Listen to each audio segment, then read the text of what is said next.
नमस्कार दोस्तों, गाड़ियां ठीक करने वाले मैकेनिक ने दुनिया के अमीर तरीन इन्वेस्टर्स को 1 अरब यूएस डॉलर्स का चूना लगा दिया, जो कि करीब 8,500 करोड़ बनते हैं। यह काम उसने अमेरिका जैसे मुल्क में रहकर खुल्लम खुल्ला करने की हिम्मत की। ना ही वह उधार लेकर भागा और ना ही उसने कोई बैंक टकती की, बल्कि यह सारे पैसे उसने सोलर पैनल्स बेचकर हासिल किए। उसकी प्लानिंग इतनी खतरनाक थी कि दुनिया के बड़े बड़े इंडस्ट्रियलिस्ट भी उसके जाल में फंस गए। पर आखिर उसने ऐसा भी क्या कर दिया? कौन था वह शख्स जो वरन बफेट जैसे इन्वेस्टर्स को भी अपने जाल में फंसा बैठा, और सबसे बढ़कर उसका भांडा कैसे फूट पड़ा? पीपी शो की वीडियोस में एक बार फिर से आपका स्वागत है। कैलिफोर्निया के 36 साला जेफ कार्पोफोर का एक बिजनेस शुरू किया जिसमें दोनों बतौर मैकेनिक अपने बच्चों के लिए रोजी रोटी कमाते थे, लेकिन कुछ ही अरसे बाद उनका यह बिजनेस ठप हो गया और अब उनके लिए बच्चों का पेट पालना मुश्किल हो गया था। जेफ के जहन में अमीरी का भूत सवार था, लिहाजा वह अपना ख्वाब पूरा करने के लिए हर वक्त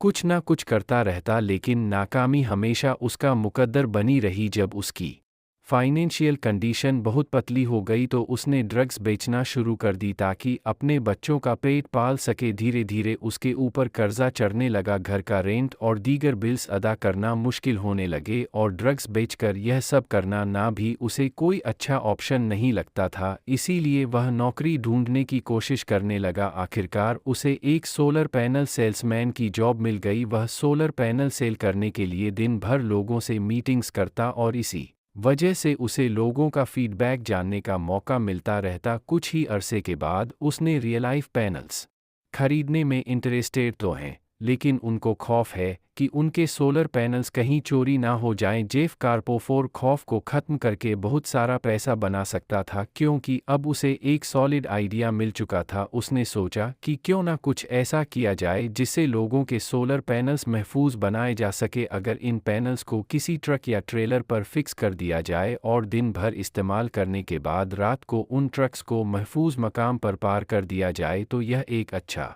ऑप्शन हो सकता है। प्लान तो बहुत अच्छा था, लेकिन एक मसला था कि जेफ कार्पोफोर यानी इस प्लान को कैसे कामयाब बनाना है, इसकी टेक्निकल नॉलेज उसके पास नहीं थी। लिहाजा उसने अपने ब्रदर इन लॉ को कांटेक्ट किया, जो कि एक मैकेनिक था। कुछ अरसे की मेहनत के बाद दोनों ने एक मोबाइल सोलर जनरेटर तैयार कर लिया। यह एक फ्रेम पर मुश्तमिल था जिसके नीचे टायर्स लगे हुए थे, और इस फ्रेम के ऊपर सोलर पैनल्स को फिक्स किया गया था। सोलर पैनल्स यूज़ करने के बाद इनको दोबारा लॉक करके महफूज जगह पर पार किया जा सकता था। दूसरी जान पोर्टेबल डीजल जनरेटर भी मार्केट में मौजूद थे, और वह भी जेफ कार्पोफोर एनर्जी का इस्तेमाल कर रहा था। पोर्टेबल जनरेटर्स की मार्केट 3 अरब यूएस डॉलर थी। इस मार्केट का मुकाबला कैसे करना है, या लोगों को डीजल जनरेटर से सोलर जनरेटर की तरफ कैसे राग़ब करना है, इसके बारे में ना ही जेफ को कोई आइडिया था और ना ही उसके ब्रदर इन लॉ को। लेकिन किस्मत उन पर मेहरबान थी। उनकी कार रिपेयर शॉप पर वाटसन नामी एक कस्टमर आया करता था, जो कि खुद एक सॉफ्टवेयर प्रोफेशनल था। जब उसे जेफ की इन्वेंशन के बारे में पता चला तो उसने उन्हें एक कंपनी बनाने की ऑफ़र की। कंपनी का नाम डीसी सोलर रखा गया, और इसमें वाटसन और उसकी टीम भी शामिल हो गई, जो कि मार्केटिंग का डिपार्टमेंट संभालने लगे। सबसे पहले आम पब्लिक को टारगेट करने के बजाय उन्होंने बड़ा काम करने का सोचा। उन्होंने सबसे पहले हॉलीवुड को टारगेट किया, क्योंकि उस वक्त मूवी सेट पर डीजल जनरेटर इस्तेमाल किए जाते थे जो कि बहुत शोर पैदा करते, और इस कंडीशन में डीसी सोलर कंपनी के मोबाइल सोलर जनरेटर एक अच्छा ऑप्शन हो सकते थे। उनका प्लान कामयाब हो रहा था और कई बड़ी फिल्म्स के सेट पर इनके सोलर पैनल्स इस्तेमाल होने लगे। 2009 में मशहूर अमेरिकन एक्टर और फिल्म प्रोड्यूसर ने इन सोलर पैनल्स की तस्वीर अपने बिजनेसमैन से मिलने लगा और अपना एक नेटवर्क बनाने लगा। वह पब्लिक गैदरिंग में भी अपनी कंपनी के बारे में बताए बिना नहीं रहता था, और देखते ही देखते जेफ ने world famous law form Nixon Peabody से हाथ मिला लिया। इस दौरान अमेरिकन कांग्रेस ने एक कानून पास किया जिसमें वैल्यू ऑफ इन्वेस्टमेंट पर टैक्स क्रेडिट को 3 गुना कर दिया गया, जिसका मतलब था कि जो भी कारोबार अपने लिए सोलर पैनल्स खरीदेगा उसे 30 पर पैसे वापस किए जाएंगे। यानी अगर कोई भी कंपनी सोलर टेक्नोलॉजी को खरीदने के लिए जितनी भी इन्वेस्टमेंट करेगी उसका 30 पर उसे हुकूमत अदा करेगी। यह कंपनीज के लिए डबल मुनाफा था। सोलर पैनल से वो बिजली की कॉस्ट भी बचा सकते थे और 30 पर हुकूमत से भी ले सकते थे। गवर्नमेंट की इस धमाकेदार ऑफर के साथ ही जेफ की कंपनी डीसी सोलर भी एक नया पैकेज मार्केट में ले आई जिसमें कहा गया कि अब कोई भी कंपनी उनसे सोलर पैनल सिर्फ 30 पर एडवांस देकर खरीद सकती है और बाकी का 70 पर वह किस्तों में अदा कर सकते हैं। डीसी सोलर की ऑफर इतनी धमाकेदार थी कि कोई भी उसे मना नहीं कर सकता था, क्योंकि सपोज करें कि 1 लाख रुपए के सोलर पैनल्स हैं जिसका परसेंट यानी 0,000 अदा करके डीसी सोलर से पैनल्स बुक करवाए जा सकते थे और वही 30 पर गवर्नमेंट उनको कैश बैक की सूरत में वापस करेगी। यानी बिना कोई पैसे खर्च किए लोग मोबाइल सोलर पैनल्स लगा सकते थे और बाकी का 70 पर उनको वैसे ही किस्तों में डीसी सोलर को देना था जो वह बिजली का बिल बचाकर आसानी से जमा कर सकते थे।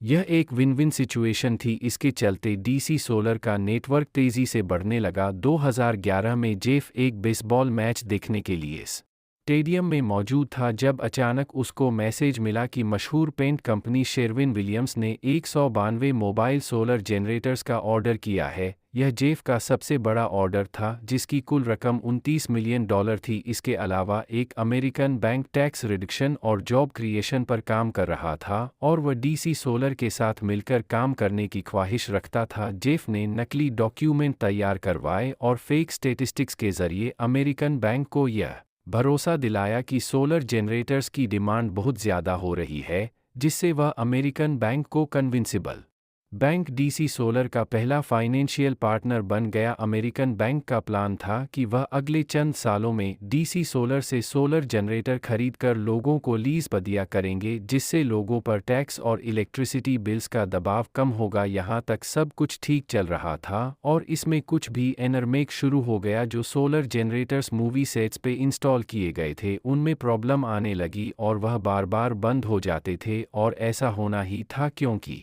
जेफ और उसके के ब्रदर इन लॉ ने बगैर किसी नॉलेज के इनको तैयार किया था। और हैरान कुन बात यह कि अक्सर इन्फॉर्मेशन के लिए वो लेना शुरू कर दिया। पेंट कंपनी शेरविन विलियम्स के पैनल्स की तैयारी भी जारी थी, लेकिन स्लो स्पीड की वजह से सिर्फ पहली रो वाले पैनल्स तैयार हुए थे और डेडलाइन गुजर चुकी थी। धोखा देने के लिए पिछले वाले पैनल्स को सिर्फ नट बोल्ट्स की मदद से जोड़ दिया गया, जबकि हकीकत में पिछली रो वाले पैनल्स काम नहीं कर रहे थे। लेकिन जेफ अपनी अयाशी में मसरूफ था। उसने एक नया घर और नई गाड़ी भी खरीद ली। जब लोगों को ऑर्डर्स टाइम पर नहीं मिलने लगे तो कोई भी कंपनी इन जनरेटर को 5 से 10 साल के लिए लीज पर लेने को तैयार नहीं थी और लंबी लंबी लीज के बगैर डीसी सोलर अपने पुराने इन्वेस्टर्स को रिटर्न्स और लीज पेमेंट्स अदा नहीं कर सकता था। लेकिन जेफ और उसकी टीम ने एक और प्लान बनाया। उन्होंने चुपके से एक नई स्कीम बनाई कि नए बायर्स की लीज पेमेंट को पुराने इन्वेस्टर्स को रिटर्न देने के लिए इस्तेमाल किया जाएगा और इसके अलावा वह खुद को एक सोलर